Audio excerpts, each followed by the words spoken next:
Good afternoon, everyone. My name is Jianliang, a fifth-year PhD student from Purdue University. I'd like to report our work for model-driven discovery of Bluetooth design vulnerabilities. So why are we interested in Bluetooth security at the first place? Because Bluetooth devices are everywhere. According to the Bluetooth Special Interest Group, there will be over 7 billion Bluetooth devices all over the world. Meanwhile, Bluetooth device is vulnerable. There are many attacks that have been covered by the tech medias. And among these attacks, some are caused by the design flaws in the specification. And one such design flaw in the specification can affect billions of Bluetooth devices. And at the same time, formal analysis is an effective approach to discover such design vulnerabilities. So in this work, we utilize the formal analysis technique to automatically discover the Bluetooth design vulnerabilities in the specification. So first, let me provide some background knowledge about Bluetooth. There are 3 different protocols in Bluetooth.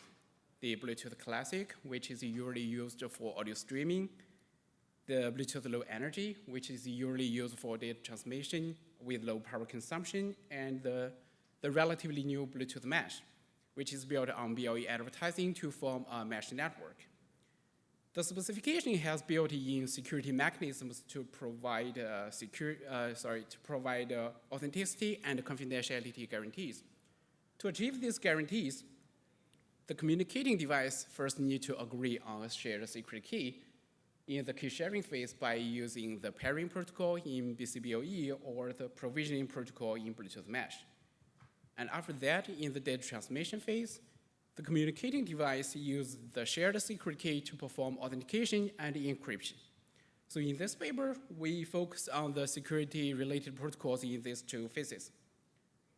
To begin with, we conducted a literature study on existing Bluetooth formal analysis. So as the table shows, existing works only consider the numeric comparison mode in the BCBOE pairing without considering other modes or mode combinations.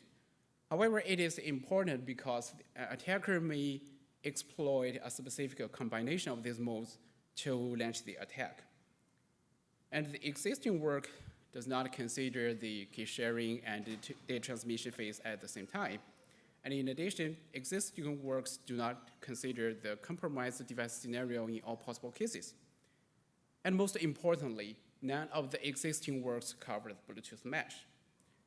So we want to build a formal model covering all these aspects of Bluetooth. So in detail, we want our model to cover BCBOE and Mesh. Specifically, for the key sharing phase, our model should cover the pairing protocol in BCBOE and provisioning protocol in Bluetooth Mesh. And in the data transmission phase, we want to model the authentication and encryption procedure in BCBOE and Mesh. In addition, we also consider a communicating device might be compromised.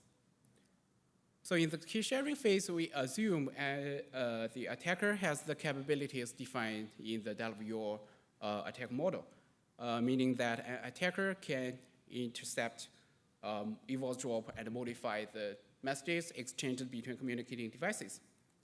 In the data transmission phase, besides the DLVO attack model, we also assume one communicating device might be semi-compromised.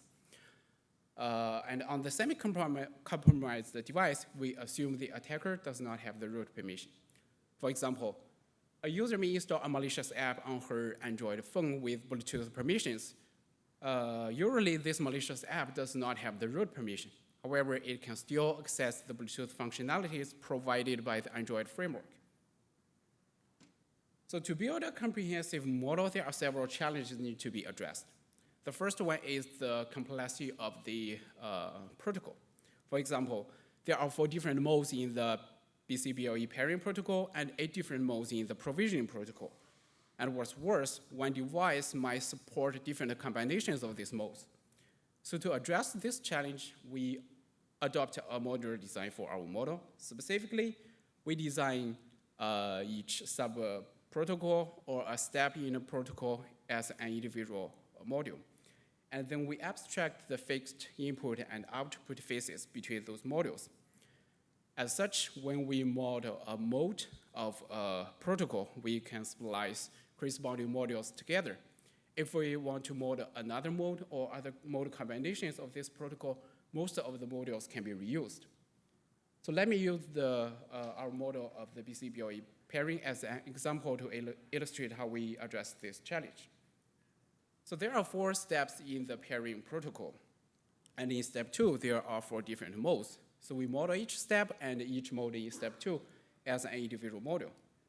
And then we abstract 3 fixed interfaces between those 4 steps to align with our attack model. The central and peripheral device communicate through an open channel. And then we could combine those modules to compose a 4 protocol. For example, those 4 modules represent a device that supports only the numerical comparison mode of the pairing protocol. If we replace the numerical comparison module with the just works module, it means that the device supports only the just works mode of the pairing protocol. If we keep both modules, it means that this device supports both the numerical comparison and the just works mode of the pairing protocol. And we use a similar way to model the provisioning protocol for Bluetooth mesh. More details can be found in our paper.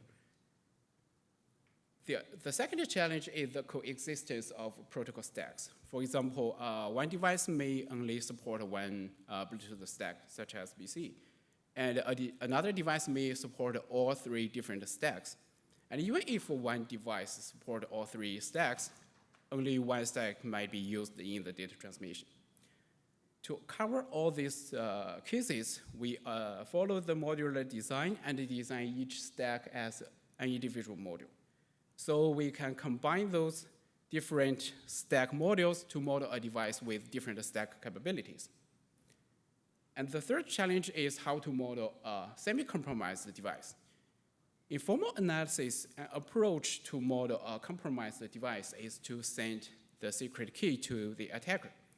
However, it's not suitable in our case because on Bluetooth devices such as Android phones and Linux laptops, it requires the root permission to access the secret key of Bluetooth.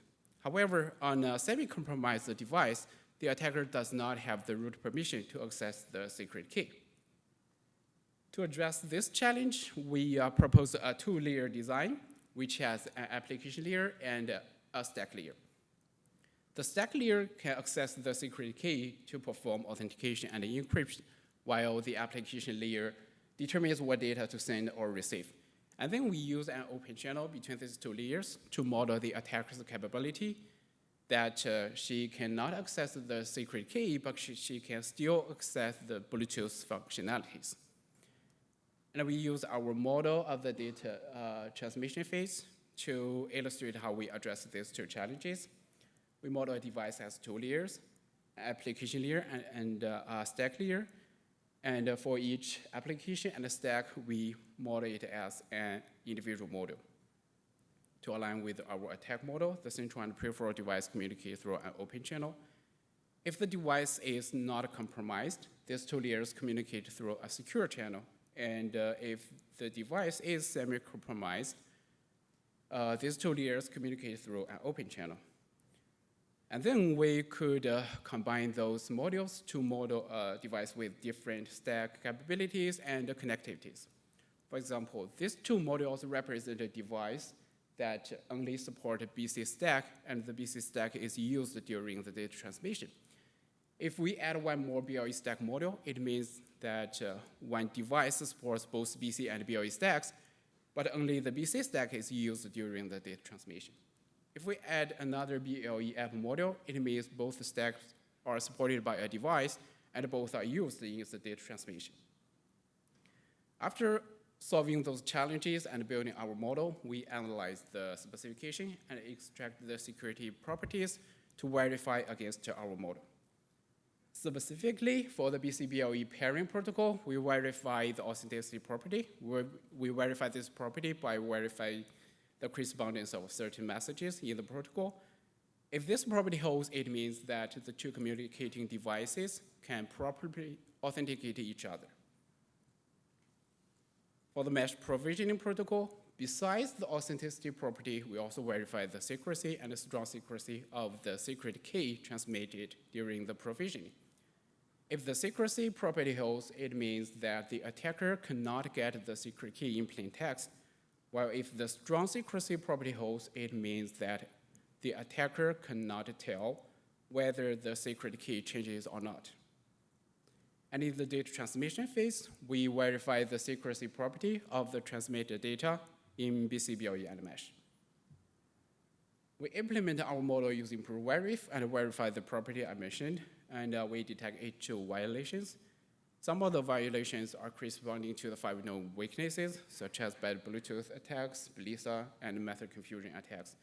The others are corresponding to new issues.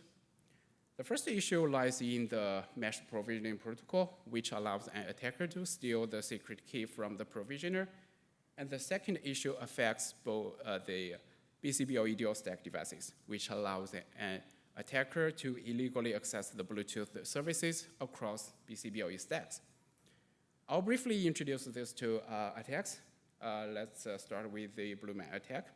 At the beginning of the provisioning, the provisioner and the device exchange their public keys, during which the attacker can act as the man in the middle, so that the provisioner and attacker can derive the same diffie-Hellman key. And then the device display a random number R into the user, and the user input this number on the provisioner. And then the provisioner generates another random number RP and calculates a commitment value based on this RP. And then the provisioner sends this commitment value CP to the device. At this time, the attacker can intercept this packet, record this value, and replay this packet to the provisioner. And then the provisioner sends the random number RP to the device. The attacker does the same for the RP and replay this RP to the provisioner. Because of the record and replay of CP and RP, the attacker can bypass the authentication at the provisioner side. After that, the provisioner derives a session key and uses this session key to encrypt a secret key and sends this secret key to the device. Because all the values used to derive the session key are known to the attacker can derive the same session key and use this session key to decrypt the message to get the secret key in plain text. We reported this issue to Bluetooth SIG, and we were told that we independently discovered this issue with another group, and we got a CV assigned. For the SIA attack, we assume Alice and Bob are dual stack devices, and they want to communicate only through BLE. So to achieve this, the user first needs to pair Alice with Bob through BLE, and during the pairing, a secret key of BLE is generated. And after that, the upper layer BLE application can exchange the data that is encrypted using this secret key. However, during the pairing of BLE, because of the cross-stack key derivation feature in Bluetooth, the secret key of BC is also automatically generated.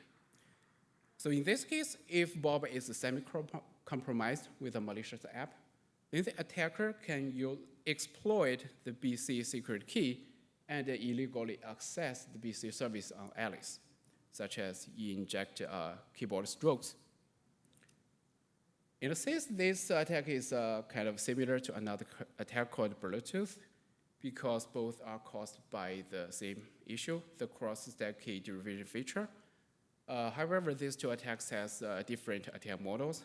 For the SIA attack, we assume one device is semi-compromised, but the victim device does not accept new pairings. But in the Bluetooth attack, it assumes the victim device accepts new pairings with a malicious device. Of course, there are some limitations in our current work. So the first is we use the standard modeling of diffie-Hellman in ProVerif, so we may miss some attack against the diffie-Hellman protocol. And the second is, in our current model, we do not support the unlimited sessions executing in parallel for the key sharing protocols. And lastly, in our current model, we do not cover the legacy protocols in Bluetooth. To sum up, we conducted a literature study on existing Bluetooth formal analysis, and realized that none of the existing work covers all aspects of Bluetooth. So we built a comprehensive model covering both the key sharing and data transmission phase in BC, BLE, and mesh. We verified the properties extracted from the specification and detected 5 known weaknesses as well as 2 new issues. And our model is publicly available. That's all for my presentation. I'll be on the job market later this year. Thank you so much for listening, and I'd like to take questions. Great. Wonderful talk. And if you have any question, please use the microphone.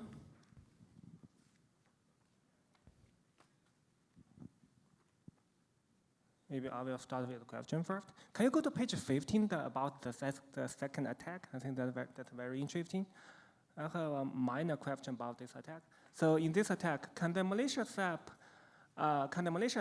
build the key in the BLE stack instead of in the BC classic stack? Yes, because the cross-stack key derivation allows the key derivation from BLE to BC. It also allows the key derivation from BC to BLE.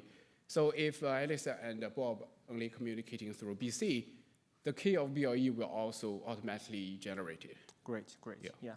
So you said that in a paper you said that the Bluetooth organization did not acknowledge this as a vulnerability, but only take it as an issue. Yes. So do they have a plan? I mean, my question is, do they have a plan to separate the 2 stacks between BLE and BC? As far as I know, they do not have such a plan. So for our report to Bluetooth SIG about this issue, it's a very long story. But a long story short, the SIG thinks it's an intended feature for BC BLE dual stack devices. We think it's primarily for the user experience because when Alice and Bob pair with each other, only one pairing is needed. After that, either you use BC stack or BLE stack, no more pairing is needed.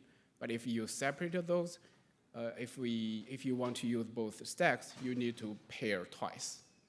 Okay, that makes sense. They have to strike between the balance between security and the usability. They have to strike the balance. Yes, okay, that exactly. Makes sense. Okay. Any question from the audience? So maybe I have another question for you. Yeah. So did you guys run real end-to-end attack experiment with the real devices? Yes, actually we evaluated these 2 attacks on real-world devices for the Blue Man attack. We have tested 25 different Bluetooth mesh implementations from different vendors on different platforms, and we found that 20 of them are affected. And for this CR attack, we evaluated on the 6 devices, and 5 of them are affected. The other one that is not affected is due to an implementation bug. So yeah, that's what our evaluation with these 2 attacks on real-world devices. Okay, great. Sounds good. All right, wonderful. Let me double check if there are any online questions. Okay, I think that we're good, and I think this will conclude this session. Thank you all for your participation. Let's thank the speaker again.